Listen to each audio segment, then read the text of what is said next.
may problema sa transfer of ownership. Maraming sasakyan, Director. 5 times, 7 times nang nabenta. Hindi pa nasalin. Tama po ba? Yes, sir. Ngayon, hindi ko naman biniblame yung anybody from the LTO. Pag sinuri nating mabuti, Director, yung problema, ang ugat ng problema, LTO, with all due respect.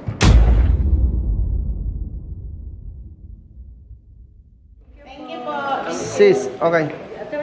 Sige po.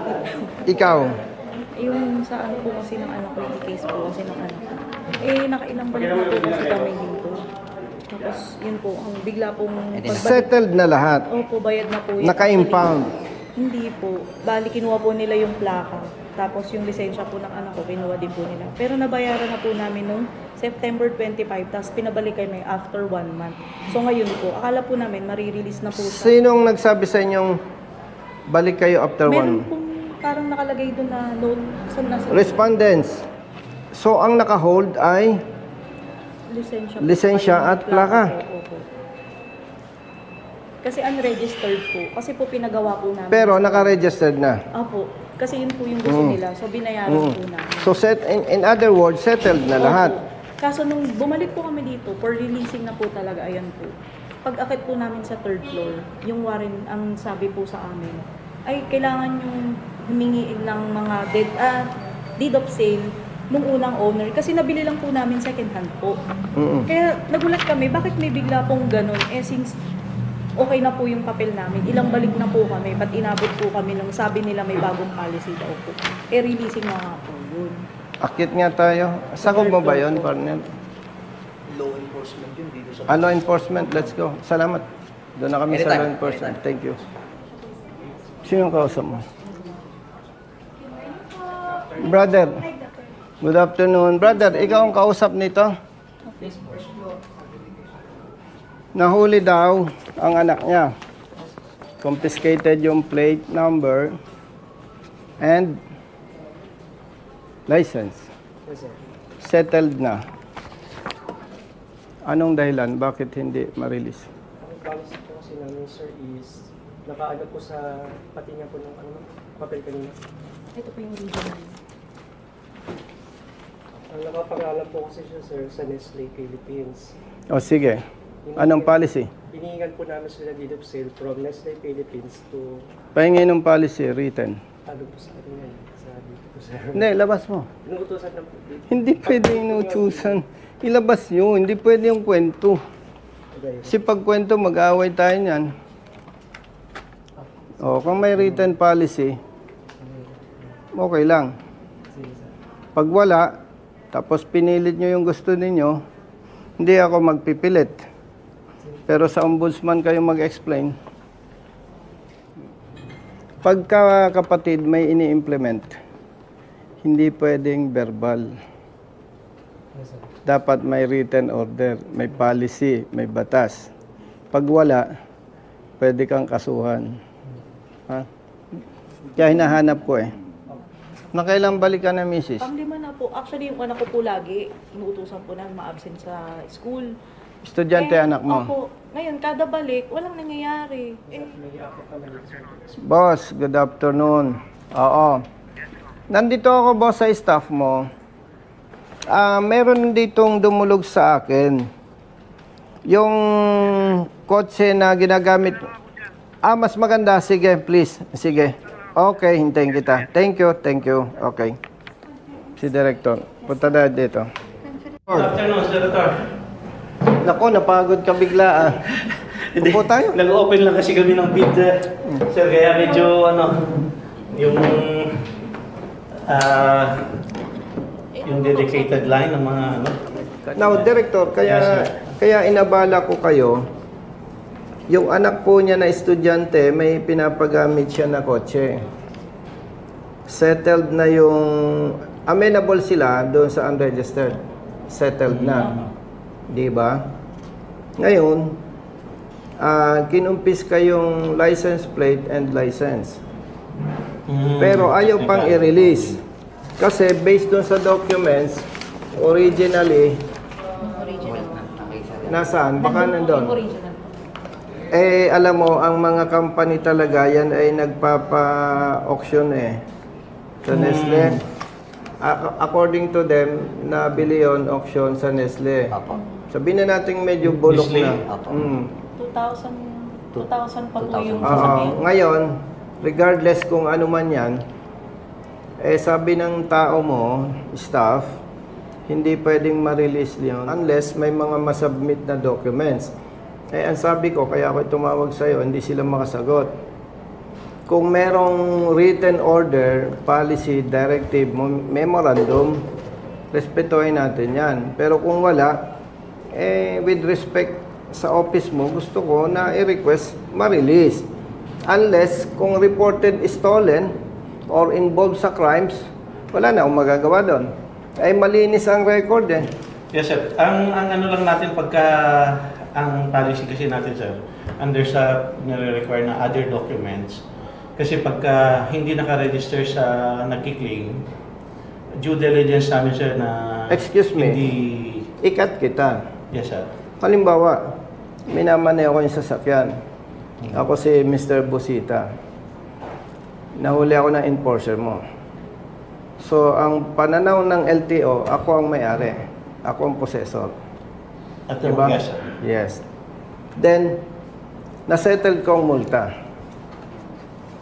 Wala naman kayong makita sa record kung alarmado ito ba ay may other violations, ito pa ay reported stolen, ito ba ay involved sa crimes.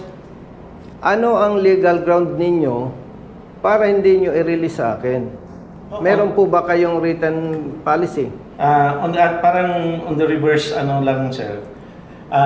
What is the proof na kanya yung sasakyan? Lilinawin ko. Yes, sir. Una, hindi natin dapat kalimutan, public servants tayo. Public service.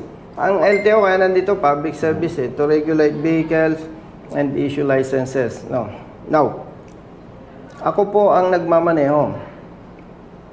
Nahuli ako ng tao mo. So with that, ang presumption mo, akin yon. Okay. May violations. Sinettle ko. Now, nung masettle ko, if gusto nyo i-prove na ako may-ari, parang may mali ang sistema ninyo. Why? Wala kayong makikita sa record. Yan ba'y alarmado dahil may other violations?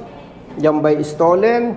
Yan ba'y involved sa crimes? Wala kayong makita very clear Parang may mali parang ginigipit ninyo yung katulad ko kung ako yon.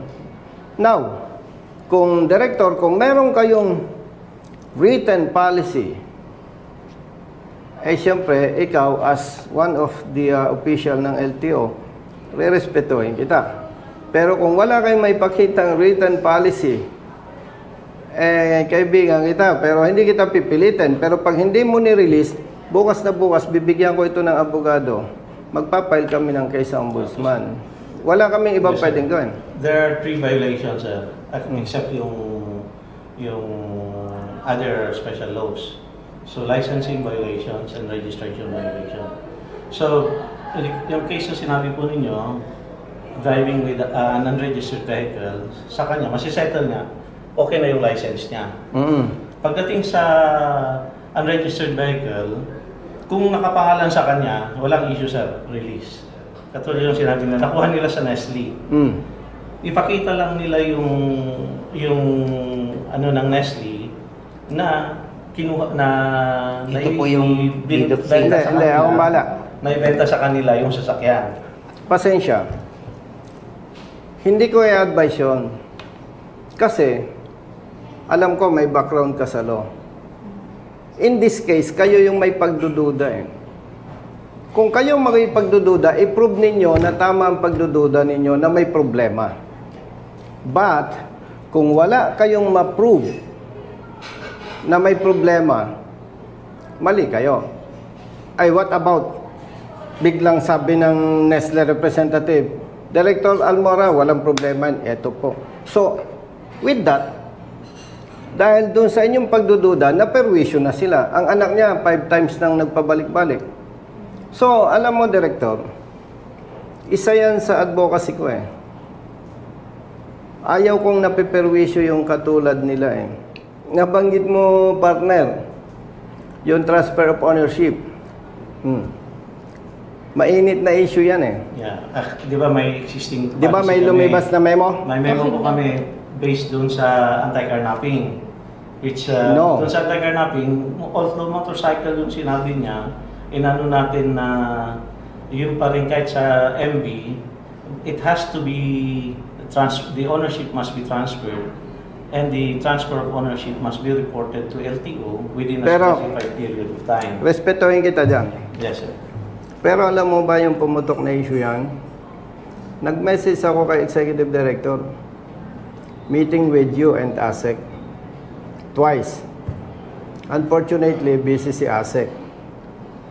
So, to cut the story short, hindi nag-materialize yung request ko na meeting. Ay nabanggit mo din lang itong transfer of ownership. At tayo naman, magkaibigan, sabihin mo kung mali ako. May problema sa transfer of ownership. Maraming sasakyan, Director. 5 times, 7 times nang nabenta. Hindi pa nasalin. Tama po ba? Yes, sir. Ngayon, hindi ko naman biniblame yung anybody from the LTO. Pag sinuri nating mabuti, Director, yung problema, ang ugat ng problema, LTO. Why? One, alam ko, hindi mo itatanggi yan. Maaring wala ka pa sa LTO noon, pero maraming dekada ang nakalipas. Kahit walang alam, basta may pera, nagkakalisensya. Huwag mo nang aminin, huwag mo nang itanggi, kasi syempre, LTO ka. Pero alam ng taong bayan yan. So with that, na may nagkakalisensya na walang alam, hindi dumaan sa seminar, hindi sila na-inform na pag bumili ka ng sasakyan o nagbenta ka ng sasakyan, itong mga requirements. So, talo na doon yung mga motorista. Now, nandyan na yung problema. Huwag na tayong magsisihan. Alam mo, Director, lumaki ang problema dyan kasi hindi na-address ng LTO. Isa-isahin ko sa'yo. Isa sa mga nagiging experience po ng mga car owners, pag pumunta sa LTO, sir, tatransfer ko ng ownership. Makikita ng tao mo, Mr. Busita, expired itong attached photocopy ng ID ng vendor. Hindi tatanggapin. Sabi nung nagtatransfer ng ownership, sir, hindi ko na alam kung saan ko makikita yung vendor na yan. Walang maibigay na advice ang LTO. Ano ang gagawin ko? Isa pa lang yan. Number 2, sir, yung signature ng vendor, parang iba dito sa ID. Bakit po nangyayari yan? Hindi naman lahat ng may sasakyan professional at nag-aral. Pwedeng ang perma mo ngayon ganito, baka next month hindi mo na ma-recall, Director. So kung basta pumirma ka na lang, then i-require ng LTO, sir, isama mo dito yung vendor. Sir, hindi ko na mahanap yan. Dati kong katrabaho, umuwi na ng Mindanao. Ano pa? Confirmation ng registration. Hindi ko alam, Director, kung alam mo. Pag nag-asikaso ko ng transfer of ownership at ang mother file ay nasa Davao, nandito ako sa Quezon City, sasabihin po ng tao mo, sir, for confirmation pa ito. Hindi nakukuha ng 1 week, 1 month, 2 months. So, hindi naman ako babalik-balik, Director, para sa confirmation. So, sa punto na yung Director, with all due respect, kasi hindi mo naman area of concern to, problema ng LTO yon, mabagal sa confirmation. Ano pa? Lumabas yung confirmation after 1 month. Balik ako sa LTO, sir, okay na po, may confirmation na po. Sabi ng staff mo, o ito. Sir, expired ang HPG clearance mo. Director, sa maliit na manggagawa, yung 300 pesos HPG clearance o kung magkano amount, hindi ganun kadali. Eksakto eh. Sabi nga, yung mga ordinaryong motorista, parang coke eh. Kung hindi eksakto, zero. Oh, banggitin ko lang, nabanggit mo din lang yung transfer of ownership eh. Assume ng balance. Hindi naman nag-lecture ang LTO na pag kayo ay bibili ng sasakyan na hulugan, nag-assume kayo ng balance, hindi nyo marireceive yung original ORCR. Tama po ba? Nasa financial company o financing company. Eksakto. Di halimbawa, Director, in-assume ko yung sasakyan mo. In good faith, nagtutuloy ako ng bayad. Kasi ang arrangement natin, gano'n eh. Natapos ko na yung bayaran. Hindi pa napayalam sa financing company. Yes. Tapos, Director, natapos ko na yung bayad. Ay ordinaryo akong manggagawa, dati kitang katrabaho, hindi na kita malocate. Wala ngayon akong authority na ma-pull out yung original ORCR. So, matatransfer ko bang ownership? Wala, Hindi ko matatransfer. Saka hindi ka ang owner. Yes. Nagbayad ka pero in the name of yung tao. So, Yes. isa pa rin yung... So, based on document, yung binilhan ko pa rin, yung nag-assume pa rin, yung first Yung owner. nag-assume, So, may problema ako. Hindi na advice ng LTO sa akin yun, through seminar. Ano pa, Director? Yung binilhan ko, namatay na. Tapos, may lacking document. Ibig sabihin, hindi ko na pwedeng i-produce yung may-ari. Ano pa, Director? Hindi ako na-advise ng LTO. Mag-ingat kayo pag bumili ka ng sasakyan. Bakit po? May nabibili. Nakaw. Patong-patong yung Problema. Yeah. Nakaw. Meron pa, Director, na talon sa financing. Hulugan pala yung binili ko sa'yo. Hindi ko alam. Nagbayad ako sa'yo, akala ko basta may ORCR, nakapangalan sa'yo, okay na yun. Yung pala naman, Director, kaya mo binenta sa akin, hindi ka na nakakahulog. Kaya nag-duplicate pa siya ng CR, so may CR pang may bigay. So, hindi ko matatransfer. Ano pa yon? Hindi ko alam, Director, yung palang nabili ko sa'yo halimbawa, may multa sa LTO na 12,000 pesos. So, wala akong pambayad. Paano ko asikasuhin yun? 12,000, ang hanap buhay ko. Minimum wage. Ano pa? Yung binili ko pala sa iyo, Director, halimbawa, nasa sasakyan, nag-change color ka, hindi ko naman alam. Hindi ganun kadali. Mabigat para sa akin. May kailangan pang certification. Hindi ko alam. Yung palang kotse binili ko sa iyo, kumatok ng makina, nag-change engine ka. Wala yung documents. Hindi ko may tatransfer. Tama po ba? Tapos, patong-patong yung deed of sale na nabili ko, Director. Ang kulang pang documents, yung sa first owner. Matatransfer ko? Hindi ko matatransfer. Ano pang nangyayaring problema? Punta ako sa LTO District Office, lakarin ko ang transfer. Sir, hindi pwede itong insurance. Kasi sa ibang office ako kumuha ng insurance. Ang gusto ng district officer na iba, kung ano yung insurance dyan sa tabi, doon dapat. Ay ordinaryo akong motorista, car owner, hindi ko may pilit. Sir, hindi nyo ako pwedeng i-require kasi may insurance ako eh. So, now, hindi ganun kadali na ma-resolve ko yung problema.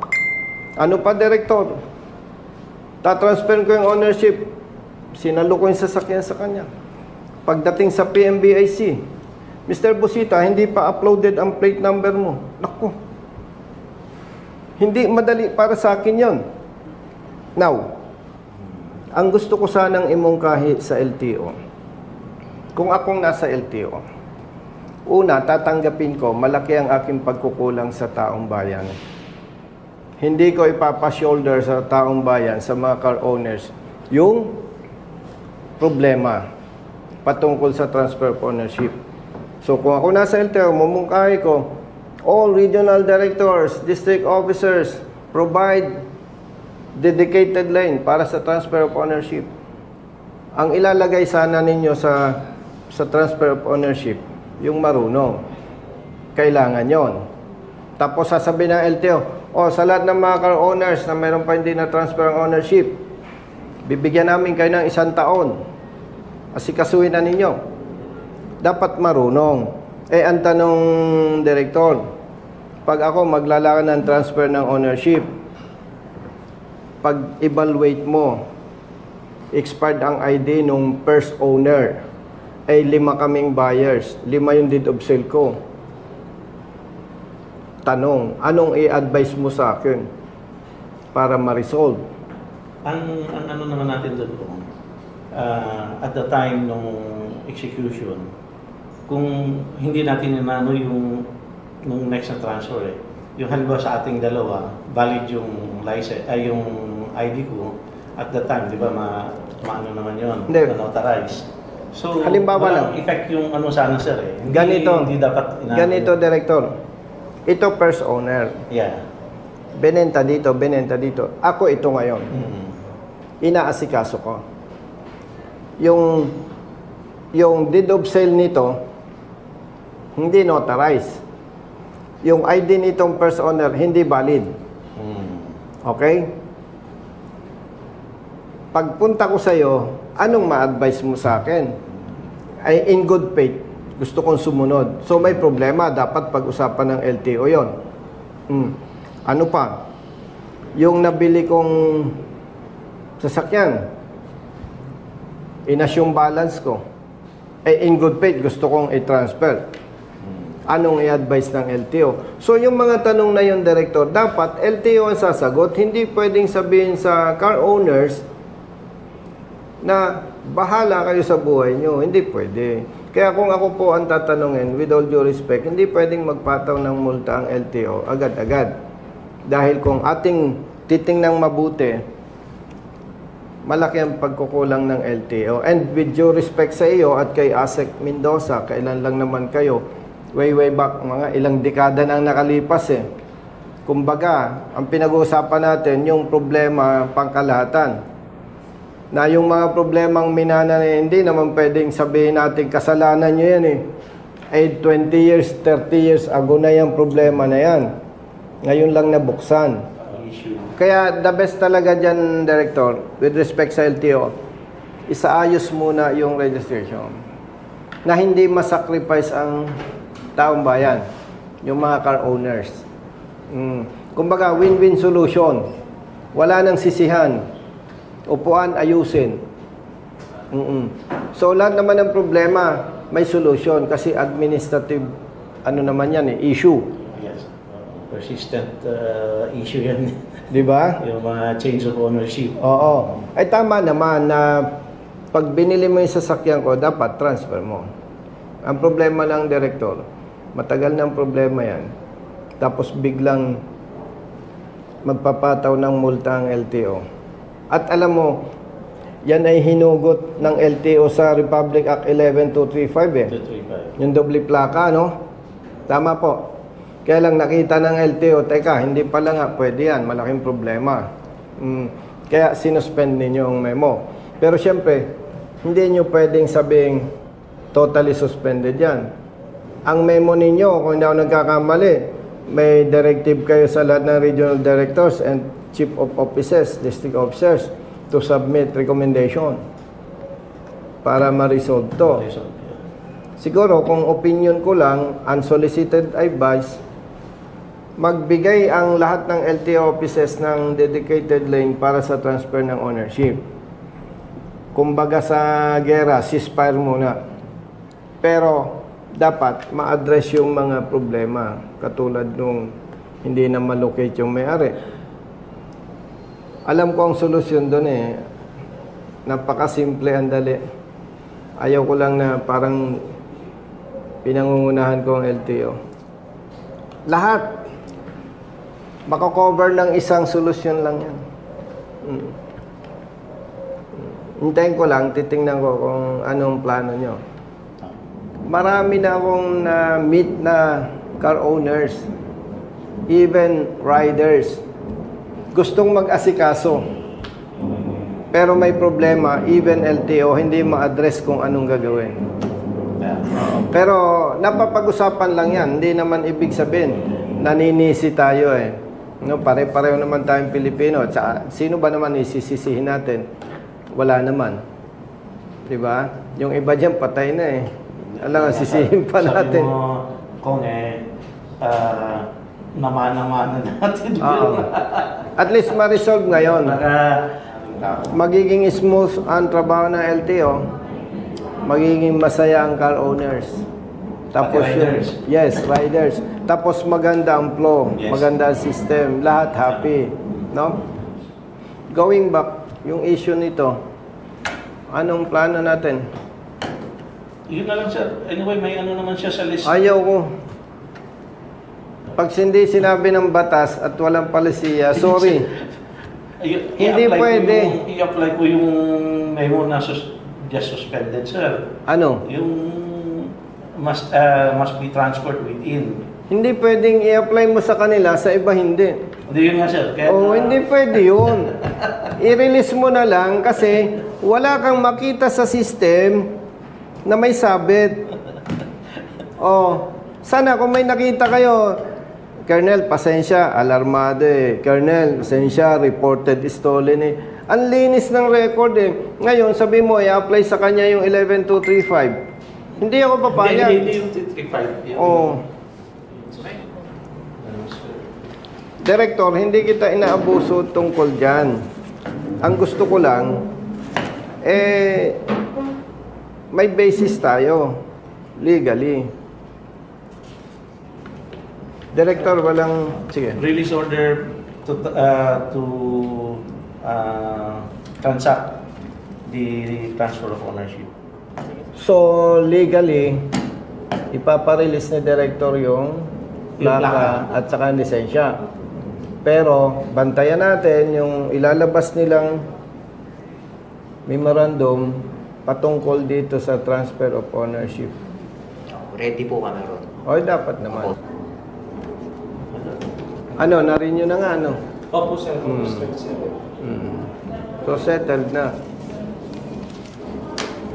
Yung ano namin lang, yung the current owner is directed to partial transfer of ownership. Magsasubmit sila. Then, okay. Ano lang naman ito for Hindi, tsaka tama naman ilagay mo dyan eh.